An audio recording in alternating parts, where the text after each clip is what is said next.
to the Master Clinical Dentistry Institute. We offer many online and dental classroom courses. Among them, one is the Pedontology course, where we offer the online and the classroom pedontology course. And the other is the customized course according to the student's need.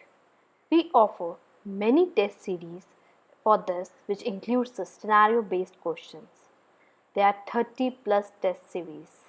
Test series are for Integrated National Board Dental Examination, Australian Dental Course Examination Part 1, and for the BDS final year exam.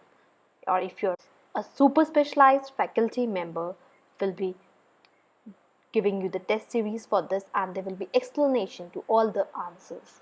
So what to wait for? You can enroll for any of the courses that you wish for. Now come to this video. In this video, as the topic was discussed earlier regarding the gingivitis, there is a question that we will be discussing in detail regarding the gingivitis. Question is, which of the following is the least important diagnostic aid in recognizing the early stage of gingivitis? Options are, first is bleeding on probing, the gingival color, the pocket depths, and the third is the stippling of the gingival tissues. The answer to this is the stippling of the gingival tissues. Now if we look at the explanation to this, why it is this? The inflammation, bleeding on probing, and pocket depth, these are the most important diagnostic aids that are used for the detection of the gingival or the periodontal disease. Gingiva may or may not be stippled, whether healthy or inflamed. The presence or absence of stippling is not a diagnostic feature. The clinical criteria that are used for diagnosing gingivitis is, first is the color.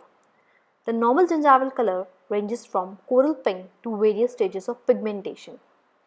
If there is a pigmentation, then you can't say that the gingiva is unhealthy. It is a natural condition. The condition which refers as erythema color, it basically refers to an intense red color. Probably the most common color change that is noted with the periodontal disease is cyanosis. In this condition, the color of the gingiva turns to bluish purple hue. Now the second clinical criteria that can be used for diagnosing gingivitis is the contour. The contour should be scalloped. Gingival margins should be scalloped in form.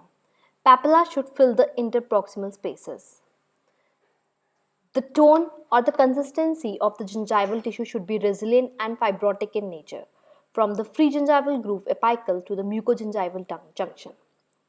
The texture, slipping of the attached gingiva, the so-called the orange peel appearance may or may not be present.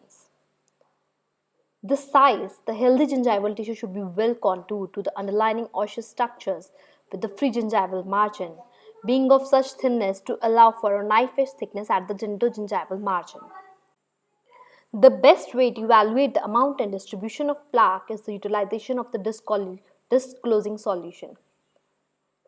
And one thing that should be noted, that without bacterial plaque, there would be no gingivitis. Another most important thing that I would like to discuss in this is the impact of nutrition on the periodontal diseases. There are no nutrient deficiencies that can be by themselves cause gingivitis or periodontitis. However, nutritional deficiencies can affect the condition of the periodontium. Like in vitamin A deficiency, it plays an important role in protecting against microbial invasion by maintaining the epithelial integrity. A deficiency can impact the barrier function from the epithelial cell. Now the vitamin D deficiency, it is essential for the absorption of calcium from the GI tract and for the calcium phosphorus balance. No human studies demonstrate a relationship between a vitamin D deficiency and a periodontal disease. Though vitamin D deficiency can contribute to osteoporosis of alveolar bone in young dogs. Now if we come to the vitamin B complex deficiency, vitamin B complex includes thiamine, riboflavin, niacin, pyridoxine, biotin, folic acid, and cobalamin. Deficiency of these group may contribute to gingivitis. It may contribute to gingivitis. Next is the vitamin C deficiency. Severe deficiency of vitamin C can result in scurvy. Bleeding, swollen gums, and loosened teeth are a common feature of scurvy. So these are the indications and a note about the gingivitis that can help you to improve your knowledge. More about excel more in the dental field, then kindly subscribe to our YouTube channel. Below is the link for the same. You can log on to www.masterclinicaldentistry.com, or you can call or WhatsApp on +91 788 909 3147. Our institute is located in India. You can also contact us via email, that is masterclinicaldentistry@gmail.com.